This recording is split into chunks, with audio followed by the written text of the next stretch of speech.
Hello, it's Angel. Welcome to the channel. In this episode, we'll address a topic that's been a long-standing topic of discussion: how I became king. Of course, this won't be just about that. I'll also expand on why I became king and why I didn't migrate.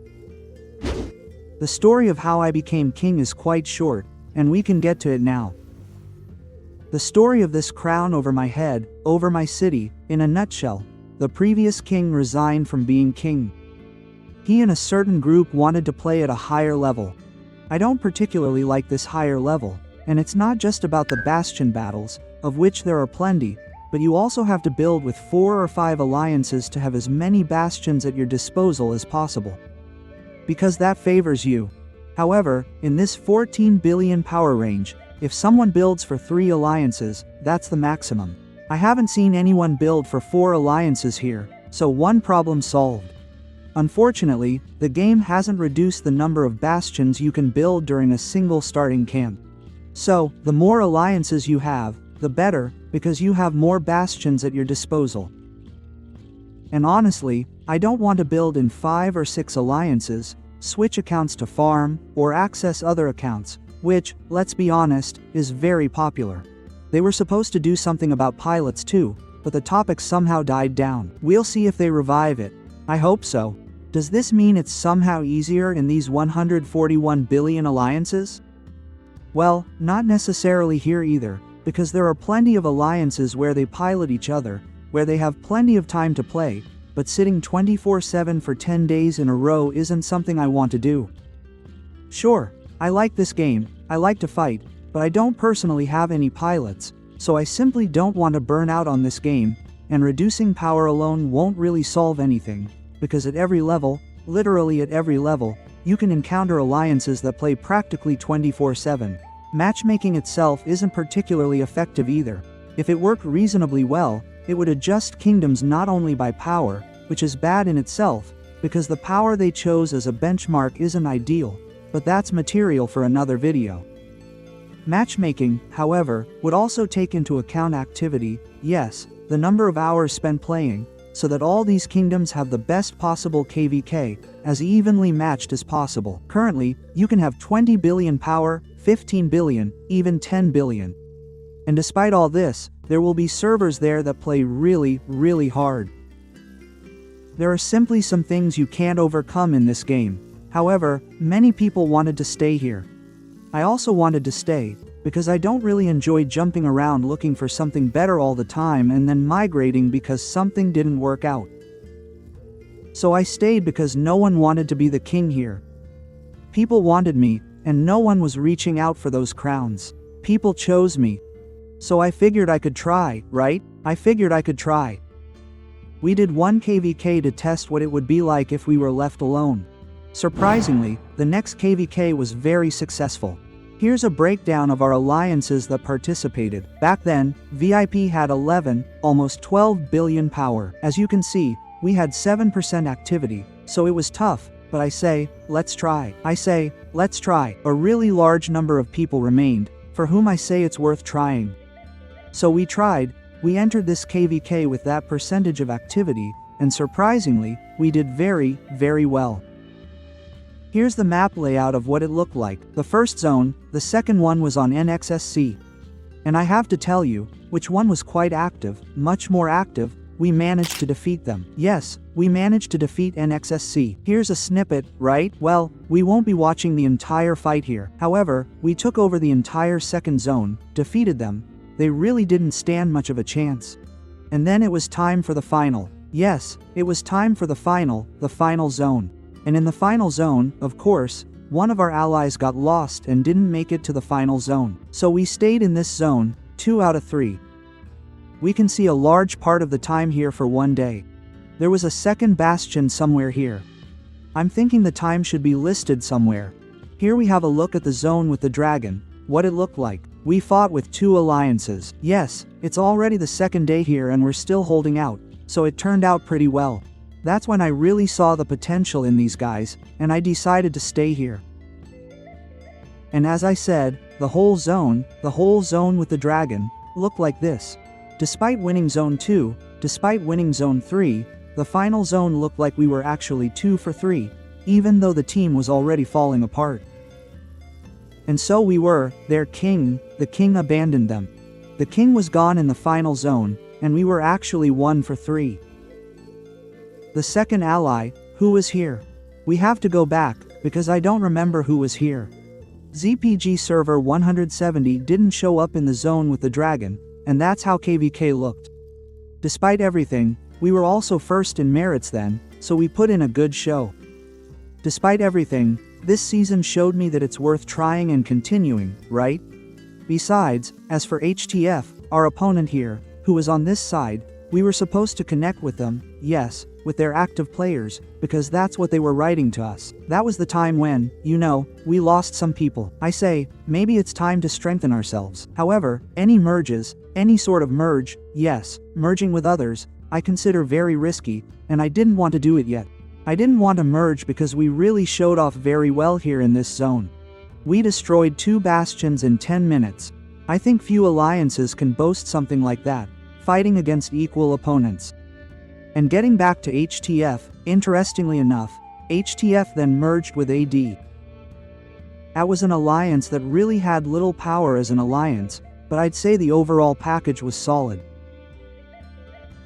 And here's a snippet from the stream, when we were actually fighting one-on-one alliance and trying to defend in the zone with Dragon.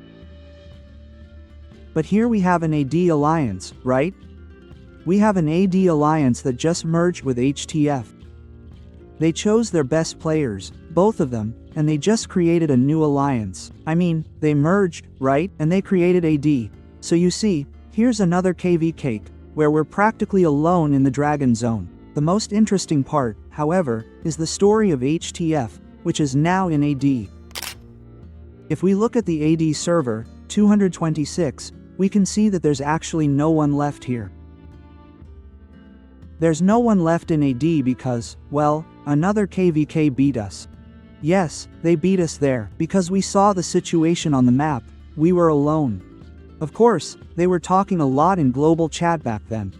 While I don't usually participate in that chat, I did. And I wrote something like that because they started a war, yes, a war of merit with the Vikings. I saw how that war went, and of course, the powers of these alliances were very equal, but they were destroyed.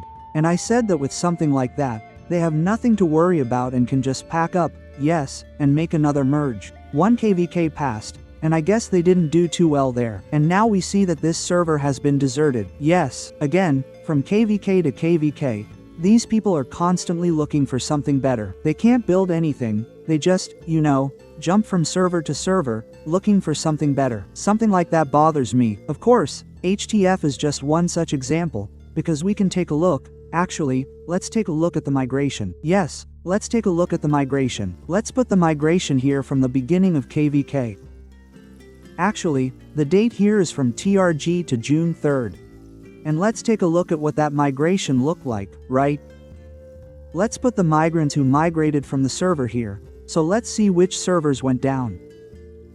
Yes, we see pod collapsed here, completely. Speaking of pod, I believe they were harmed by the game's power measuring system, but that's a different story. Pod, on the other hand, collapsed. Yes, everyone went to seek their fortune elsewhere. 137 lords went to server 620. Nah, it's a shame they disbanded. One of the stronger teams there was, but they disbanded. Yes, ACD, I have no idea what happened here, but a very large number of people also migrated. Many went to server 44. That's SC, which also disbanded first. And now SCL has reformed. A group of random people has gathered there again, as we can see, from various servers. I suspect that if KvK doesn't work out, everyone will go their separate ways after KvK. That's unfortunately how it is. WOA disbanded. A large number of people here also dispersed to different servers. I don't remember Zod of that server at all. SC, as you can see, disbanded. Then there's a motley crew of different people here again, so they disbanded because they lost or something went wrong. Then, wherever they went, it didn't work out again. But we'll come back, because it wasn't that bad here after all. Now, as I said, it's a motley crew of different servers, as we can see. We'll see if anything comes of it on this KvK. SKN, I have no idea what server that was. A lot of people migrated. New World Order. They were very loud. That's how they entered G2, that server pool. A lot of people generally migrated from it. A lot of people joined that server. 45 lords from AD. So we'll see. So here we have these HTFs looking for their place in the world. We'll see if they can find it now. So if I don't recognize them either, a very large number of people left somewhere. YSS. Well, the YSS that was 2 KvKs ago and the one that is now isn't really the same YSS anymore. They're completely different people, only the name remains. Here we also see that there's no loyalty to either the people or the server. There's this constant grinding of people just to gain more credit, more power. Ref. I think there was a migration to server 630. Exactly. Here they simply migrated the team to another server. KOA was here, and a few people from KOA wrote to me, also tired of the fact that everything was falling apart, that everyone was constantly looking for something new, and people didn't want to migrate like KvK. But unfortunately, as I said, I wanted to reduce the power a bit, reduce the capacity, which we obviously managed to do. Now we have a pretty good team. Of course, there are a few new people for testing. We'll see what happens, but server 22 has probably never been as clean as it is now. WB is also a huge mess here, as you can see. Just to change something, to replace AD, it fell apart. We knew about it. I don't recognize that server. WGL also had people leaving, so that's what it looks like. WWW. A lot of people left, a few people joined. MFD, another server that was supposed to last forever, fell apart, and MFS. It's a similar situation with YSS. Again, a lot of people are leaving, a lot of people are joining. These people are completely unrelated. They don't have any common KvKs. If it doesn't work out, a lot of people will leave, some will stay, and so the story will repeat itself. Of course, this isn't just a TFS story. As we've seen in many examples from this migration window, history repeats itself all the time. Something doesn't work out, people migrate because something didn't work out. You have to start over, maybe then it will be better. And that's where the whole VP thing comes in. I wanted to create a place where, if you're active, you don't have to worry about being swapped out for someone better, in quotes, because they have more merits. Sure, it's very important, merits and all, but I follow the principle that if someone gets rid of 100% of their elixirs, heals up a bit, they can easily get those 12-15% merits to their power. And I consider such a person active. Yes, of course, everyone has their own life. I also don't want to turn the game into some kind of work camp or intimidate people into thinking you have to start playing or we'll kick you out. We simply have our standards, which we try to adhere to. Everyone knows we have a minimum limit here. Yes, it depends on the KvK, of course. Theoretically, it's always a minimum of 10% power, depending on the KvK. The last one had a lot of elixirs, so it was 15%. Of course, infantry players and tier 4 players have their own slight allowances, so I understand. I was a tier 4 player. I also know that playing infantry is elixir intensive, and you can't stand around for hours with mages and earn merits, so I appreciate both. And that's how life is here. We're still in the last migration window, so here's how it looks. So we lost -4 billion, plus 2 billion migrated to us. Overall, we lost at least 2.3 billion power. We currently have 15.4 billion, but those people are stuck in vache mode because not everyone has enough permissions to migrate yet, so they had to stay. However, at the next KvK, I think we'll have around 11 billion power. Obviously, someone will leave, someone will quit the game, someone will stop playing altogether or be inactive, they won't prove themselves. And I think that 11 billion power will be the final version of VP. So, the main reason I became king, you probably already know. Firstly, I like being here. I feel at home here when I get into the game, and I think that's the most important thing. Secondly, I wouldn't want to migrate all the time. As you can see, a lot of kingdoms migrate somewhere, they make mergers, it doesn't work out, then they have to migrate again, because one group goes somewhere, another goes somewhere, and so on. History repeats itself. A great example is the HTF group, which was discussed for a significant portion of the episode, but they were just used as an example.